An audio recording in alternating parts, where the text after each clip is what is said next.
Sembuh dari COVID-19, warga Pinrang dipulangkan.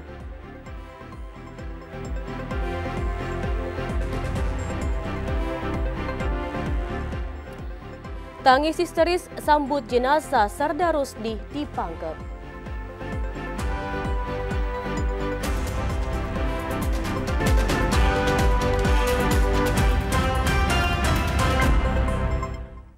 Assalamualaikum warahmatullahi wabarakatuh dan selamat sore saudara. Senang sekali TVRI Sulawesi Selatan Media Pemersatu Bangsa kembali hadir menjumpai Anda di Sulawesi Selatan hari ini bersama saya Inceng Pratiwi.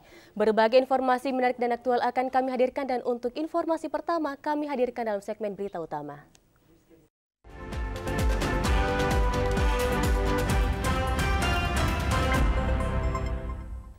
Informasi pertama saudara, seorang warga Kabupaten Pinrang sembuh dari COVID-19 yang dirawat di Rumah Sakit Sayang Rakyat Kota Makassar akhirnya dipulangkan ke rumahnya untuk menjalani karantina mandiri. Seorang warga berinisial N usia 50 tahun, warga Kecamatan Watang Sawito, Kabupaten Pinrang dinyatakan sembuh dari COVID-19 setelah serangkaian perawatan di ruang isolasi Rumah Sakit Sayang Rakyat Kota Makassar, Sulawesi Selatan. Warga Pinrang ini dinyatakan sembuh dengan keluarnya hasil swab negatif sebanyak 2 kali dari Balai Besar Laboratorium Kesehatan Makassar, sehingga dipulangkan ke rumahnya untuk selanjutnya menjalani karantina mandiri dalam pengawasan tim medis puskesmas setempat. Juru bicara gugus tugas percepatan penanganan COVID-19 daerah Kabupaten Pinrang, Dr. Gigi Dia Puspita Dewi mengatakan seorang pasien wanita berinisial N adalah warga Kecamatan Watang Sawito, Kabupaten Pinrang. Pasien sembuh tersebut setelah merawat sesuai standar protokol kesehatan penanganan COVID-19 di Rumah Sakit Sayang Rakyat Kota Makassar, dan saat ini telah dipulangkan ke rumahnya untuk diserahkan ke keluarganya. Total kasus positif COVID-19 yang tercatat di gugus tugas percepatan penanganan COVID-19 daerah Kabupaten Pinrang sebanyak 37 orang. 38 orang diantaranya dinyatakan sembuh dan 1 orang masih dalam perawatan di rumah sakit dan lainnya menjalani program wisata COVID-19 oleh Satgas Tugas Sulsel. Asnagi Kala, TVRI Sulsel melaporkan. Jenazah anggota TNI bernama Serda Rusdi yang berstatus sebagai Babinsa di Desa Rahantari, Kecamatan Kabaena Barat, Kabupaten Bombana, Sulawesi Tenggara, tiba di kampung halamannya di Desa Taraweang, Kecamatan Labakang, Kabupaten Pangkep, setelah menjalani proses autopsi di Rumah Sakit Bayangkara, Kendari. Setelah proses autopsi di Rumah Sakit Bayangkara Kendari selesai, jenazah Serda Rusdi, usia 36 tahun, Babinsa Kodim 1413 Buton, yang ditemukan tewas tergantung di pohon di Desa Rahantari, Kecamatan Kabena Barat, Kabupaten Bombana Sultra, dipulangkan ke kampung halamannya di Desa Taraweang, Kabupaten Pangkep, setelah menjalani proses autopsi di Rumah Sakit Bayangkara Kendari. Pemulangan jenazah almarhum Serda Rusdi atas permintaan pihak keluarga untuk dilakukan proses pemakaman sesuai permintaan pihak keluarga. Jenazah anggota TNI Bombana itu tiba dari Kendari di Pangkep didampingi oleh Dandim Buton. Sebelumnya, jenazah Serda Rusdi diterbangkan menggunakan pesawat dari Bandara Kendari dan tiba di Makassar, selanjutnya diberangkatkan ke Pangkep dengan perjalanan darat menggunakan mobil ambulans. Herman Kambuna melaporkan. Sementara itu, saudara, tangis histeris menyambut kedatangan jenazah anggota TNI bernama Serda Rusdi saat tiba di kampung halamannya di Desa Taraweang, Kabupaten Pangkep, Sulawesi Selatan. Jenazah Serda Rusdi yang berstatus sebagai Babinsa di Desa Rahantari, Kecamatan Kabena Barat, Kabupaten Bombana, tiba di kampung halaman di Desa Taraweang, Kabupaten Pangkep. Pemulangan jenazah almarhum Serda Suhardi setelah menjalani proses autopsi di Rumah Sakit Bayangkara Kendari. Pemulangan jenazah almarhum Serda Rusdi ke kampung halaman untuk selanjutnya dilakukan proses pemakaman sesuai permintaan pihak keluarga. Setibanya di rumah duka di Desa Taraweang, Kecamatan Labakang, Kabupaten Pangkep, jenazah Serda Rusdi langsung diturunkan dari mobil ambulans dan langsung disambut pihak keluarga. enggak. Ini baru mau dijemput istrinya. Oh, sebenarnya istrimu diikutkan ke sana, Bu, Iya, tapi mau dibawa ke sono. Ini makanya ini di mertuanya di sini anak saya kan. Biar deket, selama corona ini anaknya dibawa ke sini biar deket. anaknya umur berapa itu, Bu? Anaknya 3 tahun. 3 tahun ya. 3 Katanya ulang besok. tahun itu, Bu. Ulang tahun besok, habis ulang tahun mau dibawa, malah bapaknya nggak ada. Jenazah almarhum Serda Rusdi langsung dimakamkan ke pemakaman umum yang ada di Desa Taraweyang, Kabupaten Pangkep. Diketahui Serda Rusdi ditemukan sudah tak bernyawa dengan kondisi leher yang terlilit tali tergantung di pohon dan tangan yang terikat tali. Sampai saat ini, pihak penyidik gabungan TNI Polri masih mengusut kematian Serda Rusdi, Babinsa Desa Rahantari dan Desa Emokolo, Kecamatan Kabayana Barat, Kabupaten Bombana, Sulawesi Tenggara. Herman Kambuna, TVRI Sulsel melaporkan. Akibat korsleting listrik, 1 unit mobil bak terbuka warna putih di Kabupaten Jeneponto terbakar. 2 dari 3 penumpang mobil tersebut ikut terbakar dan dibawa ke rumah sakit terdekat. Akibat insiden ini mengakibatkan kemacetan panjang arus lalu lintas. Inilah video amatir yang terekam kamera warga. 1 unit mobil bak terbuka berwarna putih terbakar di Jalan Trans Sulawesi, Kelurahan Balangberu, Kecamatan Binamu, Kabupaten Jeneponto. Api yang begitu cepat menjalar membuat 2 dari 3 orang penumpang yang ada di atasnya terjebak dan ikut terbakar. Warga setempat yang melihat insiden ini berupaya memadamkan kobaran api. Warga juga berusaha mengeluarkan penumpang dan sopir mobil. Teriakan minta tolong dari para korban membuat warga bergegas menolong dan mengevakuasi korban ke Rumah Sakit Lanto Daeng Pasewang. Api baru bisa dipadamkan setelah 3 unit mobil pemadam kebakaran Dinas Pemadam Kebakaran Kabupaten Jeneponto tiba di lokasi. Petugas langsung menyiram mobil yang terbakar di tengah jalan raya. Butuh waktu cukup lama untuk memadamkan api. Belum diketahui lebih pasti penyebab kebakaran ini, namun diduga mobil bak terbuka yang datang dari arah Kota Makassar menuju Jeneponto ini terbakar akibat korsleting listrik yang memicu terjadinya kebakaran. Akibat insiden ini, sopir mobil mengalami luka bakar di bagian tangan dan luka di bagian kepala akibat terkena pecahan kaca saat mencoba melompat keluar dari mobil yang terbakar. Sedangkan penumpang mobil yang merupakan ibu sang sopir menderita luka bakar di bagian wajah dan punggung karena terjebak di dalam mobil yang terbakar. 1 orang penumpang lain selamat dari kebakaran karena juga berhasil melompat keluar sebelum mobil terbakar di jalan raya. Insiden kebakaran ini mengakibatkan kemacetan parah di Jalan Trans Sulawesi. Pengendara mobil dan motor yang melintas di jalan raya ini terjebak macet karena proses pemadaman api dan evakuasi mobil dari jalan raya. Firman melaporkan. Saudara, informasi lainnya akan kami hadirkan dalam segmen Sulsel Membangun setelah jeda berikut ini. Assalamualaikum warahmatullahi wabarakatuh. Salam sejahtera buat kita semua. Om Swastiastu, Namo Buddhaya, salam kebajikan. Peringatan HUT kemerdekaan Republik Indonesia yang kita peringati merupakan puncak dari seluruh perjuangan rakyat Indonesia dalam merebut kemerdekaan negara yang kita cintai ini. Oleh karena itu, momentum ini hendaknya dijadikan sebagai landasan semangat juang yang tinggi. Walaupun bangsa kita tengah dilanda berbagai ujian seperti pandemi COVID-19, banjir, dan tanah longsor yang terjadi di berbagai daerah.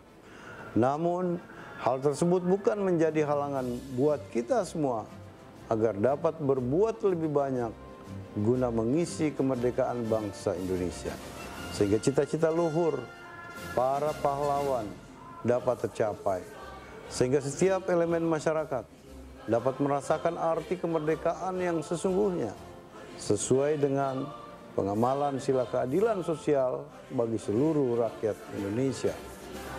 Untuk mewujudkan keinginan luhur para pahlawan, pemerintah Provinsi Sulawesi Selatan sedang melakukan program pembangunan yang menyentuh secara langsung pada lapisan masyarakat, antara lain membuka akses ke daerah yang terisolir, pembangunan di pulau-pulau, serta berbagai program lainnya.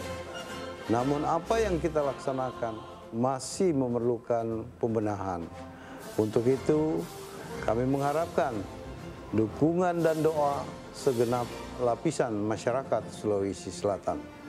Dirgahayu Republik Indonesia yang ke-75, jayalah Indonesia. Saya Nurdin Abdullah, Gubernur Provinsi Sulawesi Selatan. Wassalamualaikum warahmatullahi wabarakatuh. Merdeka!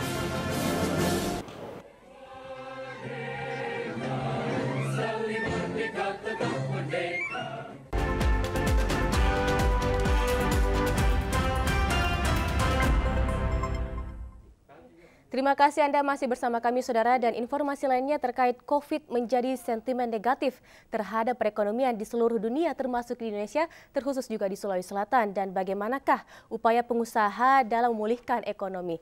Nah, kita bersama dengan Haji Latunreng, Ketua DPP Apindo Sulawesi Selatan. Selamat sore, Pak.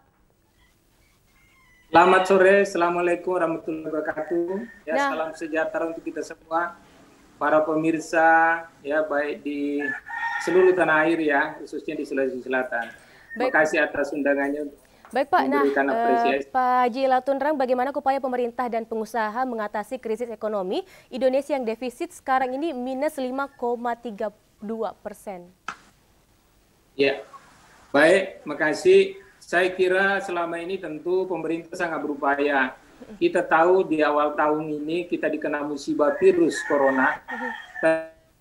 Suasana dan kondisi kita sangat dimungkinkan semua. Ya, penyakit ini tentu akan memberikan dampak sangat besar baik terhadap kesehatan kita, aktivitas kita. Tentu akan lebih berbahaya adalah tentu pada sisi ekonomi, ya. DPP Apindo Sulawesi Selatan tentu sangat mensupport, ya, memberikan dukungan besar kepada pemerintah Provinsi Sulawesi Selatan dengan berbagai upaya. Ya, upaya-upaya kita selalu lakukan dengan Bapak Gubernur, Pak Wali Kota, dan seluruh bupati, karena di setiap daerah ada Dewan Pimpinan Kota kami dan Kabupaten. Nah, sinergi pemerintah dengan dunia usaha tentu tidak bisa kita lepaskan. Karena ekonomi bisa bergerak, ya tentu harus ada dunia usaha. Nah, dunia usaha ini ketika ada PSBB tentu akan menjadi suatu masalah baru. Masalah baru adalah akan terjadi suatu penurunan kegiatan dan aktivitas sehingga seluruh rangkaian kegiatan bisnis itu akan menjadi terhambat, khususnya adanya akselerasi ekonomi, ya, di Sulawesi Selatan. Kami baru selesai rapat kerja nasional, ya, juga dengan pemerintah telah memberikan beberapa opsi termasuk Menteri Perekonomian, ya, Bapak Airlangga. Apindo dengan pemerintah sangat berkolaborasi dalam hal memberikan suatu dukungan, baik dukungan terhadap regulasi maupun terhadap kemudahan-kemudahan dalam rangka memperbaiki dan menata ulang ekonomi yang terjadi sekarang. Kita tahu perubahan sistem kerja kita itu sangat drastis berubah. Tadinya masa normal, kita buka lapak, kita buka toko, berdagang. Hari ini sangat berubah secara drastis melalui IT. Ya, kita juga rapat seperti sekarang ini di TPRI, tadinya harus jam 4 sudah harus di TPRI. Dengan adanya video conference, semua bisa jadi. Ya, tadi Pak Iksan menyampaikan saya karena saya di luar kota, tapi karena video conference, sehingga saya bisa ikut hadir di tengah-tengah masyarakat, khususnya di TPRI untuk memenuhi undangannya. Yang kedua yang saya ingin sampaikan bahwa, ya, 4 bulan terakhir ini, ya, dengan adanya virus corona, banyak hal yang menjadi permasalahan, termasuk dengan adanya pertumbuhan ekonomi di awal tahun, di semester pertama, itu kurang lebih 6%, sekarang menjadi secara nasional 5,%. Nah, ini menandakan bahwa kegiatan dunia usaha, ya, hampir, ya, semua sektor itu tidak bergerak. Nah, pemerintah berupaya agar daya beli masyarakat bisa meningkat, tentu dengan pemerintah melakukan berbagai supporting. Pada sisi pengusaha, pemerintah melakukan satu restrukturisasi pinjaman sehingga perbaikan neraca atau perdagangan atau kondisi usaha baik di bidang perbankan maupun bidang usaha itu tetap berjalan dengan baik. Nah ini tentu kita harapkan di dunia usaha agar kebijakan-kebijakan pemerintah ini agar terus-menerus dikawal. Karena posisi sekarang ini berbagai usaha itu sudah stagnan. Kalau di sisi pariwisata termasuk hotel itu betul-betul tidak bergerak. Karena dengan adanya pembatasan itu membuat aktivitas di bidang pariwisata termasuk hotel dan rumah makan itu akan tidak terlalu memberikan harapan yang besar. Yang kedua, pada sisi konstruksi dia bergerak sedikit tapi tidak maksimal. Kemudian di sisi kesehatan ada tumbuh sedikit tapi tidak memberikan dorongan yang kuat. Nah, olehnya itu saya kira satu hal yang sangat penting bagi kita adalah bagaimana pemerintah pengusaha tetap berkolaborasi, ya, saling memberi energi yang baik, berinovasi agar persoalan yang ada sekarang ini betul-betul bisa kita atasi. Ya, hari ini pertumbuhan ekonomi kita seperti tadi Mbak sudah sampaikan -5, yaitu sangat dalam dan sangat berbahaya kalau ini tidak dirawat. Betul. Nah, saya kira relaksasi pinjaman dunia usaha, kemudian adanya bantuan pemerintah, baik kepada pekerja yang di PHK, maupun dengan adanya pemberian kredit-kredit usaha kecil menengah, ini sangat menolong nantinya ke depan. Kami berharap di dunia usaha, khususnya Pindo, agar kegiatan ekonomi ini betul-betul pemerintah selalu buka ruang. Kalau semua dilarang akan nanti semakin dalam, bisa saja menjadi -6, -7. Tapi kalau pemerintah sudah menyadari bahwa ya virus corona ini memang berbahaya, tapi protokol kesehatan itu sangat penting untuk kita lakukan suatu penertiban agar seluruh permasalahan ya yang ada di daerah kita betul-betul bisa kita tekan dengan baik. Saya kira itu yang saya bisa sampaikan, mungkin ada nanti. Ya, Pak. Nah, Pak, bagaimana pengelolaan anggaran belanja pemerintah via kementerian ini agar segera dibelanjakan untuk menggerakkan dunia usaha sekaligus daya beli masyarakat saat ini? Ini pertanyaan sangat bagus, ya. Bahwa kalau pemerintah menyadari bahwa tidak ada sektor yang bisa bergerak, satu-satunya jalan adalah harapan kita bagaimana belanja pemerintah. Ya, belanja pemerintah itu cepat digelontorkan. Ya, pekerjaan di pemerintah itu harus dibelanjakan cepat uang-uang yang ada agar ekonomi bisa bergerak. Sekarang teman-teman dunia usaha sudah memahami bahwa pada kondisi pandemik ini style bisnis itu harus dirubah. Ya, produksi tetap ada, tentu tidak banyak. Nah, pertanyaannya siapa yang mau beli? Nah, kalau berbicara siapa yang mau beli, masyarakat kita selama ini itu pada kondisi tidak memiliki pekerjaan. Ya, karena tidak memiliki pekerjaan, daya beli kan lemah. Satu-satunya jalan adalah cara pemerintah yang 1-2 bulan ini sudah dia lakukan itu ada beberapa langkah. Pertama, adanya kredit di UKM 2,4 juta, baik Mandiri, BRI dengan Jimbara lah pada umumnya yang memberikan itu. Saya kira ini langkah dan model yang bagus agar teman-teman dunia usaha khususnya di UMKM bisa berproduksi, bisa membuat makanan, minuman, sehingga nanti akan memakai e-commerce atau memakai transportasi melalui online. Nah, ini semua sudah berjalan dengan baik. Nah, mudah-mudahan perubahan ini masyarakat kita, rumah tangga dan para kalangan masyarakat bisa memanfaatkan.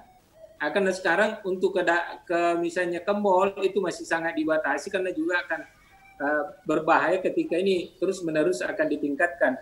Yang kedua, tentu kita juga berharap bahwa ada beberapa kebijakan pemerintah yang perlu sebenarnya kita harus perbaiki. Nah, ini yang harus kita lakukan dengan baik. Menyinggung terkait restrukturisasi pinjaman. Nah, apakah stimulus kredit atau pinjaman bagi sektor usaha ini, khususnya pengusaha kecil, sudah direalisasikan secepatnya gitu, Pak? Sebenarnya kemarin saya rapat dengan pengurus Apindo untuk mencoba melihat apakah realisasi yang pemerintah lakukan ini sudah berdampak ke sektor yang disasar. Nah, terus terang, jujur saya menyatakan bahwa kebijakan itu sebenarnya pemerintah sudah memberikan stimulusnya atau menyimpan dana kepada perbankan, khususnya kepada Jimbara. Namun, tiap perbankan ini ya masih banyak yang masih menggunakan standar pemberian kredit yang normal. Ya, sehingga percepatan ini juga agak melambat. Ya, ada beberapa persyaratan yang perlu barangkali disederhanakan, dan tentunya harus kita menghadirkan OJK, karena OJK lain yang sebagai arsitektur perbankan yang harus melihat ya seperti apa sih kebutuhan yang ada di usaha kecil menengah, agar betul-betul bantuan ini bukan sekedar wacana, tapi betul-betul bisa sampai kepada mereka. Ketakutan memang penting dalam arti kehati-hatian, tapi kehati-hatian kalau tidak dikucurkan itu sama aja juga membuat permasalahan yang baru. Masyarakat kita ini tentu mengharapkan ada kemudahan. Saya tahu bahwa bisnis itu dengan kemudahan pasti ada resiko. Nah, marilah kita mitigasi resiko ini dengan berbagai cara harus kita lakukan. Nah, saya berharap agar OJK betul-betul membuat konstruksi memitigasi resiko dengan baik, sehingga teman-teman perbankan juga tidak memaksakan sesuatu karena ujungnya nanti perbankan yang beresiko. Kami dari dunia usaha sangat memahami pemikiran perbankan. Tapi kalau perbankan dengan memberikan kredit dengan cara yang normal, saya kira tidak akan mungkin bisa apakah memang ada kemudahan ya Pak? Apakah ada kemudahan ada lagi kepada UMKM yang ini meminjam di perbankan gitu Pak? Iya, contohnya misalnya, kalau syarat kredit itu ada 10, kondisi sekarang kan pandemik. Nah artinya, kalau harus 5 baru bisa menyelesaikan masalah, maka 5 ini harus dibicarakan dengan OJK, sehingga teman-teman perbankan juga tidak merasa salah dan tidak rugi nantinya ketika di masa sekarang ini membuat kebijakan. Ini kita juga pahami di dunia usaha, tapi semua ini kan dibutuhkan regulasi, dibutuhkan pemahaman yang sama, agar apa yang menjadi nilai baik, apa yang menjadi inovasi kita ini betul-betul bisa terlaksana. Karena kita sadari bahwa virus corona ini yakin, walaupun ya minggu kemarin itu sudah diumumkan bahwa vaksin sudah oke, sudah berjalan baik. Nah produksinya itu kan 3 bulan, tentu transportasi 3 bulan. Yakin bahwa Januari itu baru bisa dimanfaatkan. Nah kalau Januari dimanfaatkan belum tentu langsung sembuh. Nah pasti tahun depan juga masih bergulir. Nah kita tidak boleh main-main dengan ekonomi seperti sekarang. Ada waktu yang bisa kita gunakan sama-sama, ini duduk sama-sama. Panggil pengusaha duduk seperti apa kebutuhan pengusaha, kemudian level yang mana yang harus diberikan. Kami dari dunia usaha akan tentu membantu perbankan atau pemerintah dalam hal bagaimana mensiasati di masalah sekarang ini agar kita tidak terlalu dalam ya persoalan ekonomi ini. Karena ini akan berbahaya. Kalau di dunia usaha tidak bergerak, tentu penerimaan pemerintah juga terhadap fiskal itu pasti akan berkurang. Nah, ini seperti buah si malakama nantinya kalau pemerintah ragu atau perbankan ragu sama aja. Nah inilah, walaupun sebenarnya pengusaha juga merasa mengambil uang itu tentu akan berpikir besar bagaimana mengembalikan. Ya, betul. Tapi dengan semangat dan tentu strategi yang kita buat sebagai pengusaha jiwa yang besar, ya tentu kita tetap bagaimana negara kita ini, ekonomi kita ini bisa bergerak dengan baik. Nah, saya kira itu, Mbak. Apakah pemerintah juga ini memberikan atau melakukan permintaan untuk kelonggaran pengembalian kredit UMKM terhadap perbankan? Ya termasuk itu. Contohnya misalnya, ya restrak ini kemarin dilakukan 3 bulan lalu. Restrak itu artinya untuk mengurangi beban peminjam agar masih ada napas. Saya selalu identikan sebagai pengusaha bahwa rescheduling atau restrak itu sama dengan kalau orang sakit diinfus. Ya, biaya infus ini pasti kita bayar, tapi kita ada harapan hidup. Nah inilah persoalan. Nah persoalan ini mari kita sama-sama usaha mau berkorban, mau melakukan sesuatu, tapi tolong dibantu juga beban-beban ini agar tidak ditumpuk semua ke pundaknya, agar ekonomi kita bisa berjalan dengan baik. Nah ini yang harapan kita kepada pemerintah, cobalah cari strategi, kalau misalnya agak mampet di daerah tertentu, panggillah kami untuk menyampaikan sesuatu sesuai dengan kemampuan dan skill yang kami miliki, sehingga persoalan itu bisa lebih cair. Karena tidak ada jalan yang terbaik sekarang itu, harus kita berkomunikasi, harus kita sama-sama mencari terobosan, kita tidak boleh diam. Karena semakin diam, ibarat kita di lumpur akan semakin tenggelam. Nah gitu. Baik Pak, terakhir Pak, bagaimana menurut Bapak ini pemerintah agar fokus membantu kepada daerah yang masih memiliki pertumbuhan seperti Sulawesi Selatan yang tumbuh 5% dari segi pembiayaan ini Pak? Ya, saya selalu berharap sama Pak Gubernur bahwa daerah kita ini adalah surga kalau saya melihat. Hanya persoalannya kalau kita tidak menatap dengan baik, menata dengan baik, mengelola dengan baik, ya kemudian kita bersinergi dengan baik, saya kira itu kita hanya sebagai idam-idaman aja sebagai mimpi. Nah, olehnya itu saya berharap Bapak Gubernur beserta seluruh jajarannya, mari kita semua ya melewati ini semua dengan baik sehingga seluruh persoalan yang ada di daerah kita bisa kita selesaikan dengan baik. Karena pertumbuhan Sulawesi Selatan itu sudah luar biasa dengan daerah lain, ya. Olehnya itu kalau kita melihat ada sesuatu yang perlu atau karakteristik usaha kita di sini perlu kita sentuh sehingga nanti akan menjadi mata rantai untuk menggerakkan sektor-sektor lain. Baik. Saya kira demikian, Mbak. Baik, terima kasih Pak Haji Latundrang, Ketua DPP Apindo Sulsel atas waktunya. Tetap sehat Pak dan tetap semangat menjalani hari Bapak ya. Dan informasi lainnya akan kami hadirkan setelah jeda berikut ini.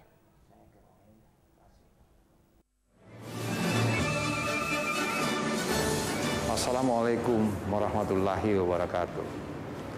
Saya Majen TNI Andi Sumangaruka, Panglima Kodam 14 Hasanuddin, mengucapkan Dirgahayu Republik Indonesia yang ke-75. Mari jadikan hari ulang tahun kemerdekaan ini untuk menggelorakan semangat cinta tanah air, senantiasa menjalin persatuan, bekerja dan berkarya menuju tercapainya Indonesia maju yang bermartabat, adil dan makmur. Dirgahayu Republik Indonesia. Wassalamualaikum warahmatullahi wabarakatuh.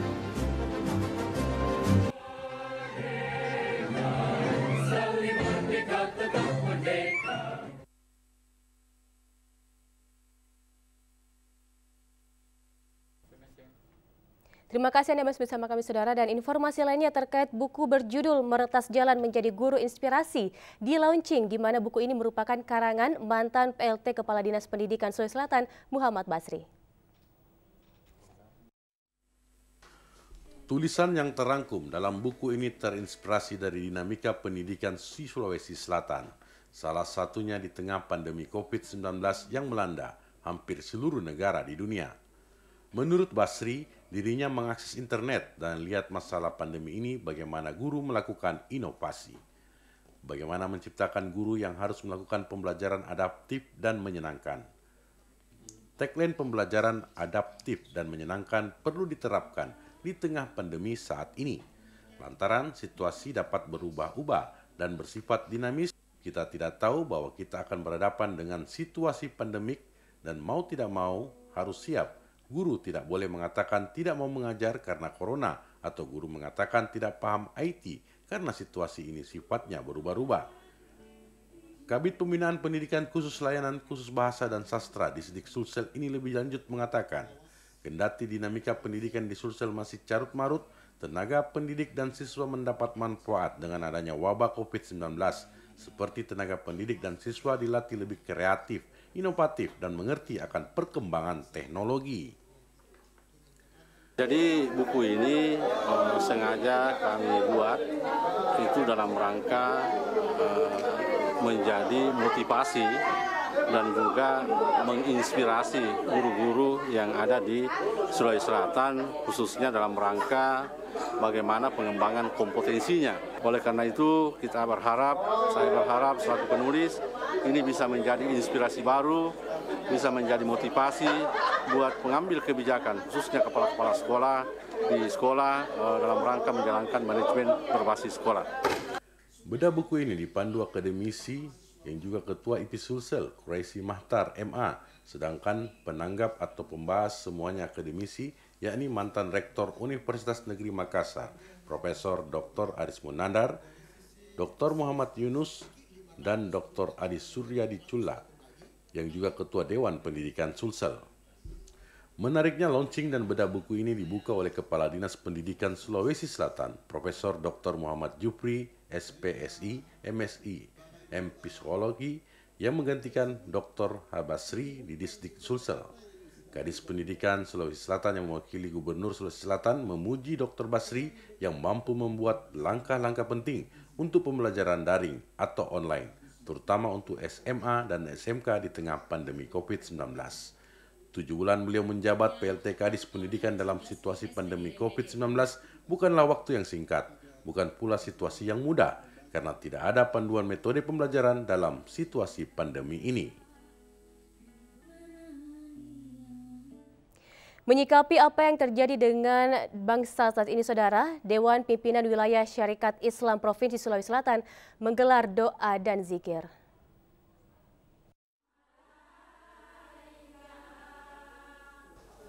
Melihat kondisi bangsa ini yang dilanda pandemi COVID-19 dan memperingati Tahun Baru Islam 1442 Hijriah, serta kemerdekaan Republik Indonesia ke-75 tahun, Dewan Pimpinan Wilayah Sulawesi Selatan bersama DPC se-Indonesia menggelar doa dan zikir.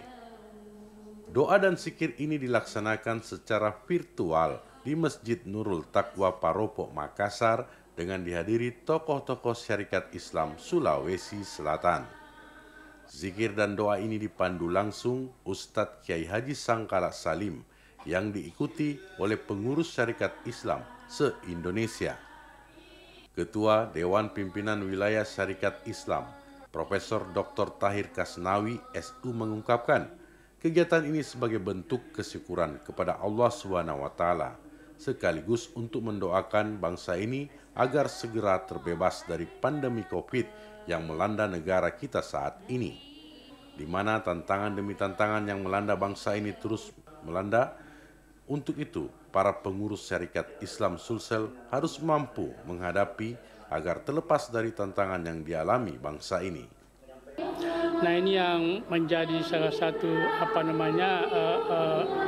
salah satu situasi yang perlu kita sangat sadari sebagai sumber inspirasi yang mendorong kita untuk bagaimana kehidupan kita dalam berbangsa dan bernegara ini kita isi bersama-sama dengan keyakinan dan kepercayaan kepada Allah Subhanahu wa Ta'ala sebagai pelindung kita. Sementara Ketua Penyelenggara Doa dan Zikir Kebangsaan Syarikat Islam Sulawesi Selatan, Laksmi, mengungkapkan kegiatan ini tetap menjalankan protokol kesehatan sesuai anjuran pemerintah, sehingga para tamu undangan yang hadir harus melalui pemeriksaan protokol kesehatan COVID-19. Merupakan realisasi dari program kerja dari Dewan Pimpinan Wilayah Syarikat Islam Sulawesi Selatan, hasil musyawarah provinsi dan rapat kerja wilayah yang baru saja dilakukan beberapa waktu yang lalu, di mana semuanya telah kita persiapkan, kita fasilitasi sesuai dengan kondisi yang ada sekarang. Katakanlah sekarang lagi pandemi, oleh karena itu kami dari pihak panitia pelaksana telah memfasilitasi dengan berbagai macam protokol kesehatan sesuai dengan instruksi pemerintah. Pada doa dan zikir via virtual ini, Ketua DPP diwakili Sekjen Syarikat Islam Idam Hayat SH dan tausiah disampaikan oleh Profesor Dr. Farid Wajedi MA. Informasi dalam segmen Lintas Daerah akan kami hadirkan setelah jeda berikut ini.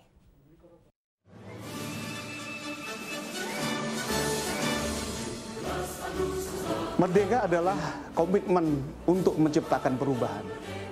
Merdeka adalah azam untuk membangun Indonesia maju. Pada masa pandemi COVID-19, mari kita jadikan momentum untuk melakukan lompatan-lompatan besar menuju kemandirian bangsa. Saya, Panglima Komando Operasi TNI Angkatan Udara II, mengucapkan Dirgahayu Republik Indonesia ke-75, Merdeka!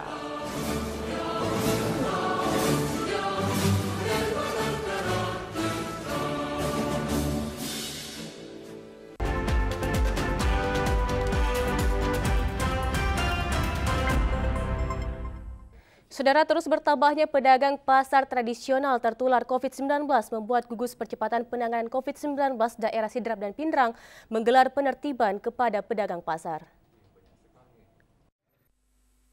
Masih terus bertambahnya klaster pedagang pasar tradisional di Kabupaten Sidrap dan Pinrang yang tertular COVID-19 dalam 2 pekan terakhir, seiring penerapan new normal membuat gugus tugas percepatan penanganan COVID-19 melakukan penertiban protokol kesehatan kepada para pedagang pasar dan pengunjung.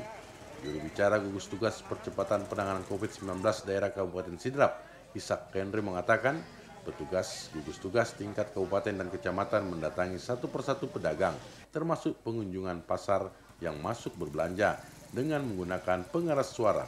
Petugas menyuruhkan keharusan menerapkan protokol kesehatan di seluruh lapak dalam pasar. Pedagang dan pengunjung dihimbau untuk tetap menggunakan masker, menutup hidung dan mulut dalam beraktivitas di pasar, termasuk mencuci tangan dengan sabun pada air yang mengalir yang telah disediakan di sejumlah tempat di pasar, baik sesudah dan sebelum beraktivitas, serta selalu jaga jarak. Hal ini untuk menghindarkan pasar sebagai epicentrum penularan COVID-19. Asnadikala, TVRI Sulsel melaporkan. Batalion B Pelopor Satuan Brimob Polda Sulawesi Selatan resmi meluncurkan program Brimob Ramah Anak Indonesia atau BRAIN di Makobrimob Kota Parepare. Komandan Batalion B Pelopor Polda Sulsel Kompol Sapari meluncing program BRAIN di Makobrimob Jalan Hali Kelurahan Sumpang Minangai, Kecamatan Bacukiki Barat, Kota Parepare. Program BRAIN atau Brimob Ramah Anak Indonesia ini dibentuk bertujuan untuk membantu masyarakat kurang mampu yang jauh dari akses jaringan internet untuk bisa belajar daring. Para siswa dan belajar serta mahasiswa bisa menikmati fasilitas WiFi secara gratis dan tetap mengedepankan protokol kesehatan dengan mencuci tangan, menggunakan masker, dan jaga jarak. Sebelum masuk dalam kawasan itu, pengunjung terlebih dahulu diperiksa suhu tubuhnya. Saat berinteraksi dengan pelajar, Kompol Sapari memanfaatkan momen tersebut mensosialisasikan pentingnya menjalankan protokol kesehatan sebagai upaya memutus mata rantai penyebaran COVID-19. Menurut Danyon B Pelopor Polda Sulsel Kompol Sapari, program tersebut adalah merupakan amanat dan Kobrimob Polri terkait dengan situasi pendidikan di Indonesia di masa pandemi COVID-19. Selain itu, sebagai wujud nyata bakti Brimob untuk masyarakat. Untuk mencerdaskan, membantu mencerdaskan anak Indonesia ya dengan cara ya ini baby gratis. Ya, ini baru dibuka ya, tapi kemarin sudah dilaksanakan di batalion yang lain. Ini adalah bertujuan untuk membantu pemerintah ya, karena tugas kita semua untuk menjaga kondisivitas pendidikan yang ada di Indonesia. Kehadiran program BRAIN ini sangat didukung oleh masyarakat sekitar karena bisa membantu siswa serta pelajar yang tidak mampu membeli kuota internet untuk belajar daring. Dari Parepare, Amiruddin, TVRI Sulsel melaporkan. Peringatan Hari Ulang Tahun ke-75 Republik Indonesia dirayakan dengan cara yang berbeda oleh komunitas peduli dan berbagi Kabupaten Pangkep dengan melakukan bedah rumah untuk duafa di Kabupaten Pangkep. Puluhan anggota komunitas peduli dan berbagi Kabupaten Pangkep membongkar rumah yang tidak layak huni. Mereka merenovasi rumah milik duafa bernama Saharia, usia 75 tahun, warga asal Bontogelang, Kelurahan Samalewa, Kecamatan Bungoro, Kabupaten Pangkep, yang kondisi awal rumahnya memprihatinkan. Beruntung warga sekitar dan anggota komunitas peduli dan berbagi Pangkep dengan tidak dipungut bayaran membedah rumah nenek Saharia hanya dari hasil donasi yang dikumpulkan dari para donatur. Peringatan HUT Kemerdekaan RI ke-75 dirayakan dengan cara yang berbeda oleh komunitas peduli dan berbagi Pangkep. Komunitas sosial yang diketuai oleh seorang jurnalis senior, Tajudin, memperingati HUT Kemerdekaan dengan melakukan bedah rumah untuk duafa di Pangkep. Tajudin menturkan, jika nenek Saharia menjadi salah satu target komunitas peduli dan berbagi Pangkep karena mengingat usia yang bertepatan dengan Dirgahayu Kemerdekaan RI. Anggota komunitas peduli dan berbagi berharap bedah rumah yang dilakukan sejak 5 hari lalu menjadi momen tersendiri dalam memperingati HUT Kemerdekaan RI juga sebagai kado untuk nenek yang usianya 75 tahun. Dari Kabupaten Pangkep, Herman Kambuna melaporkan. Dinas Pendidikan dan Kebudayaan Pemerintah Kabupaten Pindrang melakukan uji coba belajar tatap muka dengan tetap menerapkan protokol kesehatan di tingkat sekolah dasar dan sekolah menengah pertama. Status Kabupaten Pindrang yang masih berada di zona hijau dengan tingkat penularan virus COVID-19 berisiko rendah dan berdasarkan surat edaran Kementerian Pendidikan dan Kebudayaan RI, Dinas Pendidikan dan Kebudayaan Kabupaten Pindrang mulai uji coba pembelajaran tatap muka. Pelajaran tatap muka dengan prokes dilakukan sejumlah sekolah di tingkat sekolah dasar dan sekolah menengah pertama, baik negeri dan swasta, di 12 kecamatan di wilayah Kabupaten Pindrang. Sekretaris Dinas Pendidikan dan Kebudayaan Pindrang Muzakir mengatakan, Dinas Pendidikan dan Kebudayaan Pemerintah Kabupaten Pindrang sudah mengeluarkan surat edaran terkait uji coba pelajaran tatap muka mulai minggu ini dengan ketentuan setiap sekolah menerapkan prokes yang ketat. Jumlah siswa yang ikut dibatasi hanya setengah dari total jumlah siswa yang masuk belajar setiap harinya secara bergantian. Dan selama di sekolah, siswa dan guru harus diwajibkan jaga jarak fisik antar sesama 1 meter. Setelah ruangan digunakan, akan disemprot cairan disinfektan secara rutin. Bagi sekolah yang tidak menerapkan prokes, akan diminta untuk menghentikan proses pembelajaran tatap muka. Jadi pelaksanaan simulasi ini dilaksanakan oleh masing-masing satuan pendidikan ini dengan 50%. Artinya 50% masuk hari ini, kemudian ya besoknya lagi yang tidak masuk. Jadi pembelajaran tatap muka ini kan secara bertahap. Jadi bagi sekolah yang sudah siap, maka tentu melalui pengawas sekolah itu disilakan. Untuk tingkat pendidikan anak usia dini atau taman kanak-kanak di Pindrang, belum dilakukan pelajaran tatap muka di sekolahnya, namun tetap menerapkan pelajaran daring. Asnadikala, TVRI Sulsel melaporkan. Komisi Pemilihan Umum Kota Makassar resmi bekerja sama dengan kreator konten YouTube dan Instagram Makassar, Tuming Abu, sebagai brand ambasador KPU Kota Makassar untuk Pilkada 2020. KPU menggait Tuming Abu yang merupakan influencer lokal dengan jumlah followers sebanyak 653.000 dan 403.000 subscriber YouTube.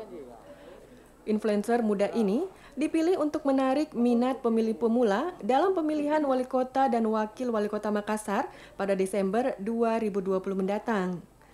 Konten kreator ini terbukti membuat kepercayaan warga pada KPU mulai tumbuh dengan pendekatan yang lebih bersahabat dan konten-konten menarik di media sosial. KPU berharap warga Kota Makassar akan lebih terbuka. Pemilihan konten kreator ini juga didasarkan pada kondisi pandemi corona. KPU membutuhkan sokongan sosialisasi utamanya melalui media sosial karena keterbatasan pengumpulan massa di tengah pandemi corona dan kehadiran Tuming Abu dinilai mampu mencairkan suasana politik masyarakat yang mulai panas menjelang pendaftaran bakal calon wali kota dan wakil wali kota Makassar. Konten yang ringan dan lucu serta gimmick dan penggunaan bahasa Makassar dalam video Tuming Abu diharapkan mampu meningkatkan partisipasi pemilih. Ketika kami belum lempar videonya Tuming Abu yang kerjasama dengan KPU itu, yang judulnya kemarin itu keputusan keluarga, itu banyak sekali penolakan yang didapat oleh PPDP kami di lapangan.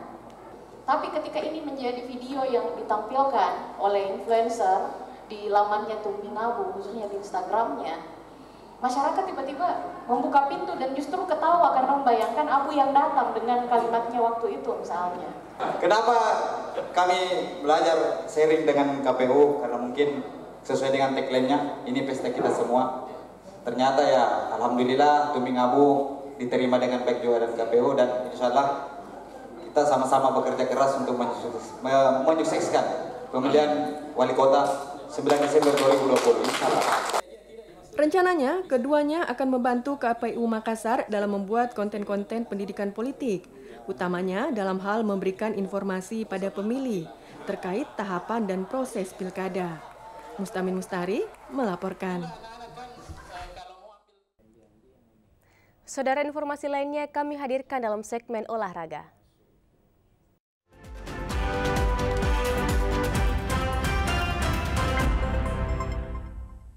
Setelah berlangsung selama 2 pekan, pertandingan tenis antar anggota komunitas tenis kompleks TVRI Malengkeri berakhir.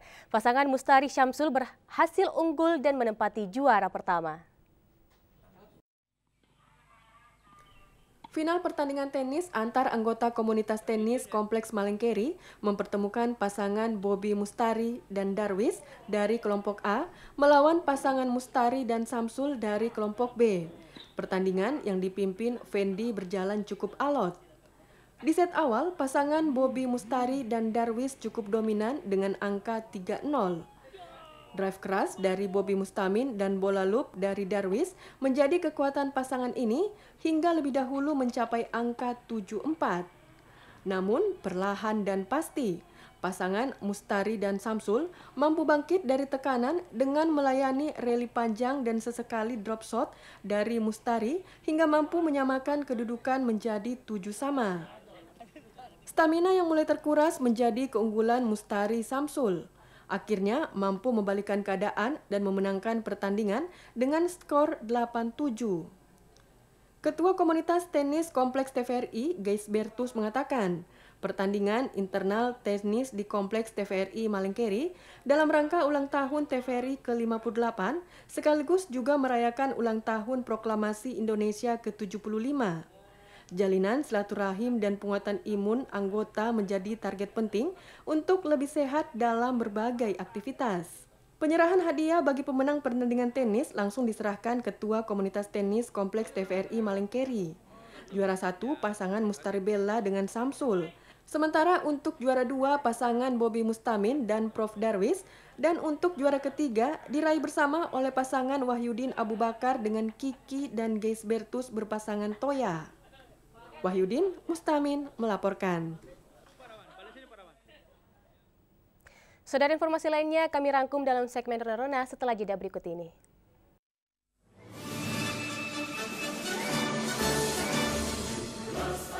Di bulan yang sakral ini, tentunya kita semua berharap bangsa Indonesia semakin maju sesuai dengan harapan para pendiri bangsa kita.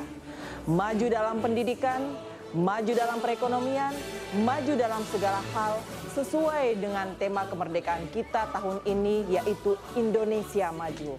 Sekali lagi, saya ucapkan selamat Hari Proklamasi Republik Indonesia yang ke-75 pada tanggal 17 Agustus 2020. Meskipun banyak tantangan dan hambatan yang dihadapi baik secara nasional maupun global, saya percaya bangsa Indonesia akan dengan kedewasaannya akan keluar dari segala tantangan dan hambatan tersebut.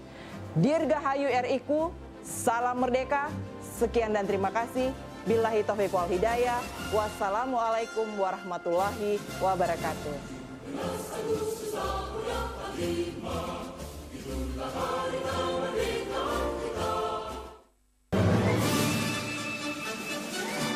Assalamualaikum warahmatullahi wabarakatuh. Saya Hasan Sijaya bersama 259 staf Dinas Perpustakaan dan Kearsipan Provinsi Sulawesi Selatan mengucapkan selamat Hari Ulang Tahun Republik Indonesia yang ke-75.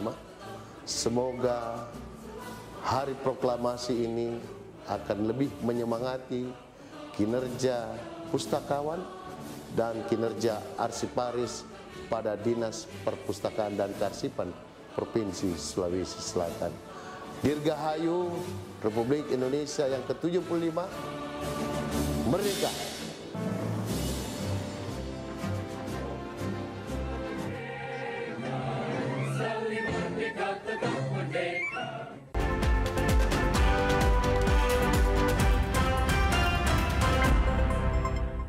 Terima kasih Anda masih bersama kami, Saudara. Nah, biasanya kedai atau warung kopi kita temui di tengah keramaian kota. Namun berbeda dengan satu ini yang warkopnya berada di tengah hutan pinus Desa Lembana, tepat di kaki Gunung Bawakaraeng, Kecamatan Tinggi Moncong, Kabupaten Goa.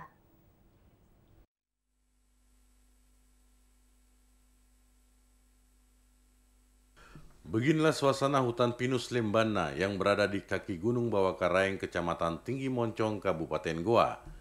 Di tengah hari ulang tahun kemerdekaan Republik Indonesia, di mana keunikan kedai kopi yang berdiri di tengah hutan pinus menjulang tinggi, yang menginspirasi seorang pemuda dengan kedai minuman pahit yang banyak mencandu anak muda zaman sekarang. Sebut saja Eko, seorang pemuda asal Malino, dengan kedai kopi yang dibuat di tengah hutan pinus, yang mensajikan pesona alam yang indah dan sejuk. Apalagi disajikan dengan kopi yang ada di kedai kopi Lembana tersebut. Bukan hanya kopi, banyak minuman panas lainnya yang terdapat maupun aneka gorengan yang dihidangkan. Seperti teh panas, Thai tea, green tea. Eko mengaku awalnya ia terinspirasi dirikan kedai kopi dengan melihat dari tempat wisata yang ada di luar Jawa, yang banyak ditemui di tempat wisata perbukitan maupun di kaki gunung. Sehingga ia pun mencoba merintis dengan kedai yang sederhana. Awalnya terinspirasi dari tempat wisata lain kayak di Bandung, kan banyak kafe-kafe yang di tengah hutan. Jadi terpikir saya, masa di daerah tempat wisata lain bisa, di sini nggak bisa. Gitu. Awalnya ide dari situ. 2017 awalnya masih kayak tenda-tenda yang begini. Iya. Yeah. Yang kayak, tapi berjalan hampir satu tahun baru bentuk seperti ini. Yeah. Semenjak pandemi COVID-19, kedai milik Eko sempat tertutup lama. Namun di momen hari ulang tahun kemerdekaan Republik Indonesia ini, pemerintah Kabupaten Goa membuka kembali tempat wisata, termasuk Gunung Bawakaraeng, dengan tetap menjaga protokol kesehatan. Pegunungan Bawakaraeng di momen ini dibuka dengan dipadati ribuan pendaki dan wisatawan, memenuhi kawasan hutan pinus Lembana. Ia pun merasakan berkah dengan omset kali ini lumayan banyak. Berkah HUT Republik Indonesia tahun ini. Firman melaporkan. Saudara, berbagai cara kreativitas dilakukan untuk memanfaatkan barang bekas yang tidak berharga namun memiliki nilai tambah untuk pendapatan sampingan di tengah pandemi COVID-19. Seperti halnya mengkreasikan pot tanaman hijau dari bahan baku sabut kelapa di Desa Bontosunggu, Kecamatan Gantaran, Kabupaten Bulukumba.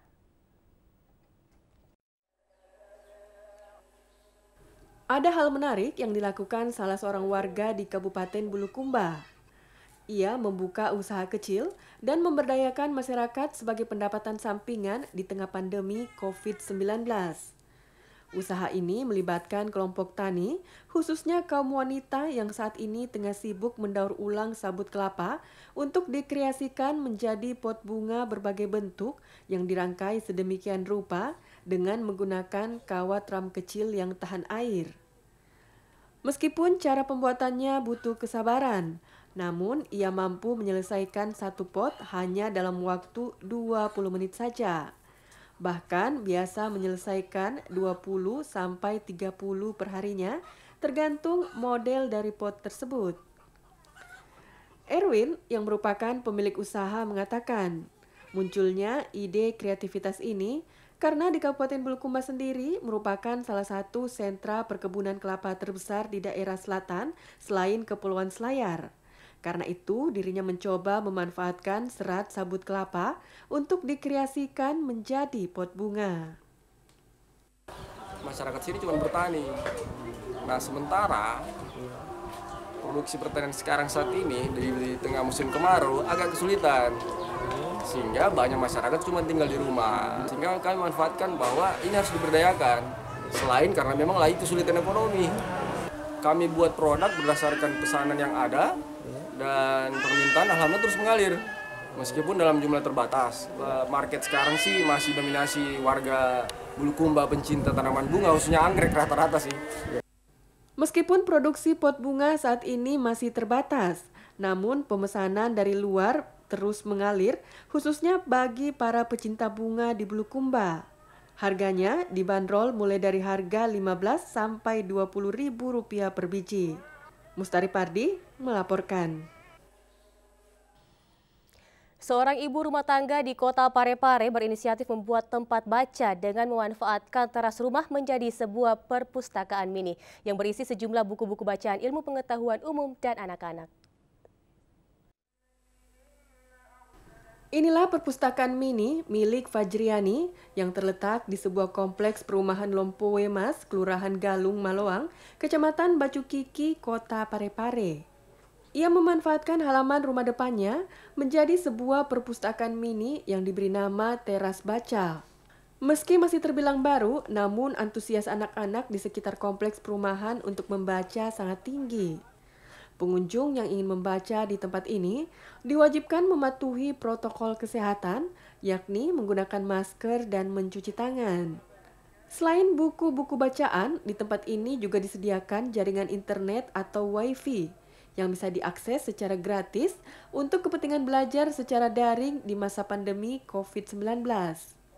Meski tempatnya sederhana, namun setiap harinya perpustakaan milik Ibu Fajriani ini ramai dikunjungi para pengunjung yang didominasi anak-anak. Anak-anak selain bisa membaca juga menerima materi atau tambahan pengetahuan sosial dari Ibu Fajriani. Saat ditemui di sela kesibukannya, Ibu Fajriani mengemukakan, sejak mendirikan perpustakaan mini ini dengan inisiatif sendiri tanpa ada campur tangan dari pihak lain, Fajriani hanya bisa berharap agar pemerintah setempat atau pihak manapun dapat membantu untuk pengadaan buku-buku bacaan. Setelah saya menggabung dengan beberapa komunitas kepenulisan, semangat itu semakin meninggi ya.